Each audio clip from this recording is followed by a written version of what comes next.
The Revolt of the Angels by Anatole, France. Chapter 11 recounts in what manner the angel attired in the cast-off garments of a suicide leaves a youthful Maurice without a heavenly guardian. Reassure yourself, madame, replied the apparition. Your position is not as risky as you say. You are not confronted with two men, but with one man and an angel.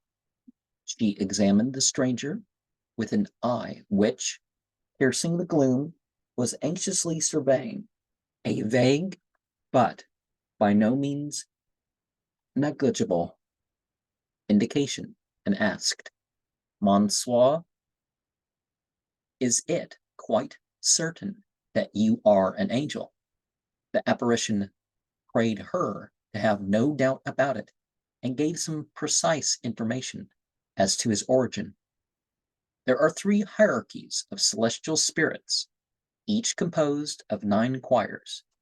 The first comprises the seraphim, cherubim, and the thrones. The second, the dominations, the virtues, and the powers. The third, the principalities, the archangels, and the angels properly so called. I belong to the 9th choir of the 3rd hierarchy. Madame d'Abel, who had her reasons for doubting this, expressed at least once, You have no wings. Why should I, madame? Am I bound to resemble the angels on your holy water stoops, those feathery oars that beat the waves of the air in rhythmic cadences? Are not always worn by the heavenly messengers on their shoulders. Cherubim may be apteros, that all too beautiful angelic pair who spent an anxious night in the house of Lot, compassed about by an oriental horde. They had no wings. No, they appeared just like men, and the dust of the road covered their feet, which the patriarch washed with pious hand. I would beg you to observe, madame, that according to the science of organic metamorphosis, created by Lamarck and Darwin, the wings of birds have been successfully transformed into forefeet in the case of quadrupeds, and into arms in the case of the non-primates. And you may remember, Maurice, that by a rather annoying reversion to type, Miss Kate, your English nurse, who used to be so fond of giving you a whipping, had arms very like the pinions of a plucked fowl. One may say, then, that a being possessing both arms and wings is a monster, and belongs to the department of teratology. In paradise, we have cherubim and cherubim in the shape of winged bulls, but those are the clumsy inventions of an inartistic god. It is, nevertheless, true, quite true, that the victories of the temple of Athene, Nike, on the Athenian Acropolis are beautiful and possess both arms and wings. It is also true that the victory of Brescia is beautiful, with her outstretched arms and her long wings folded on her mighty loins. It is one of the miracles of Greek genius to have known how to create harmonious monsters. The Greeks never err, the moderns always. Yet, on the whole, said Madame d'Abel, you have not the look of a pure spirit. Nevertheless, I am one, madame. If there were one, and it ill becomes you who have been baptized to doubt it. Several of the fathers, such as Saint Justine, Tertullian, Origen, and Clement of Alexandria, thought that the angels were not purely spiritual, but possessed a body formed of some subtle material. This opinion has been rejected by the Church. Hence, I am merely spirit. But what is spirit and what is matter? Formerly, they were contrasted as being two opposites, and now your human science tends to reunite them as two aspects of the same thing. It teaches that everything proceeds from ether and everything returns to it, that the same movement transforms the waves of air into stones and minerals, and that the atoms scattered throughout illimitable space form, by the varying speed of their orbits, all the substance of this material world. But Madame de Abel was not listening. She had something on her mind, and put an end to her suspense. She asked, "How long have you been here?" "I came with Maurice." "Well, that's a nice thing," said she, shaking her head. But the angel continued with heavenly serenity. "Everything in the universe is circular, elliptical, or hyperbolic, and the same laws which rule the stars govern this grain of dust.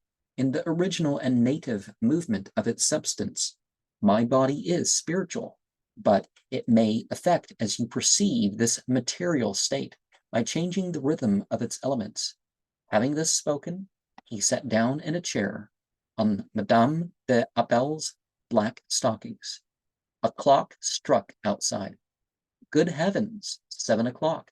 exclaimed Gilbert. "What am I to say to my husband? He thinks I am at that tea party in the Rue de Rivoli. We are dining with the La Verdeliers tonight. Go away immediately, Monsieur Arcade. I must get ready to go. I have not a second to lose." The angel replied that he would have willingly obeyed Madame de Abel's had he been in a state to show himself decently in public, but that he could not dream of appearing out of doors without any clothes. "Were I to walk naked in the street," he added, "I should offend a nation attached to its ancient habits which it has never examined. They are the basis of all moral systems. Formerly," he added, "the angels in revolt, like myself, manifested themselves to Christians under grotesque and ridiculous appearances, black, horned, hairy, and cloven-footed. Pure stupidity. They were the laughing stock of people of taste. They merely frightened old women and children, and met with no success. It is true he cannot go out as he is," said Madame de Abel with justice. Maurice tossed his pajamas and his slippers to the celestial messenger, regarded as outdoor habiliments. They were not adequate. Gilbert pressed her lover to run at once in quest of other clothes. He proposed to go and get some from the concierge. She was violently opposed to this. It would, she said, be madly imprudent to drag the concierge into such an affair. "Do you want them to know that?" she exclaimed. She pointed to the angel and was silent. Young de Esprevoux went out, seek a clothes shop. Meanwhile, Gilbert, who could not delay any longer for fear of causing a horrible society scandal, turned on the light and dressed before the angel. She did it without any awkwardness, for she knew how to adapt herself to circumstances, and she took it that in such an unheard of encounter, in which heaven and earth were mingled in unutterable confusion, it was permissible to retrench in modesty. Moreover, she knew that she possessed a good figure and had garments as dainty as the fashion demanded. As the apparition's sense of delicacy would not permit him to don Maurice's pajamas, Gilbert could not help observing by the lamplight that her suspicions were well founded, and that angels have the same appearance as men. Curious to know if the appearance were real or imaginary, she asked the child of light if angels were like monkeys, who, to win women, merely lack money. Yes, Gilbert, replied Arcade. Angels are capable of loving mortals. It is the teaching of the scriptures.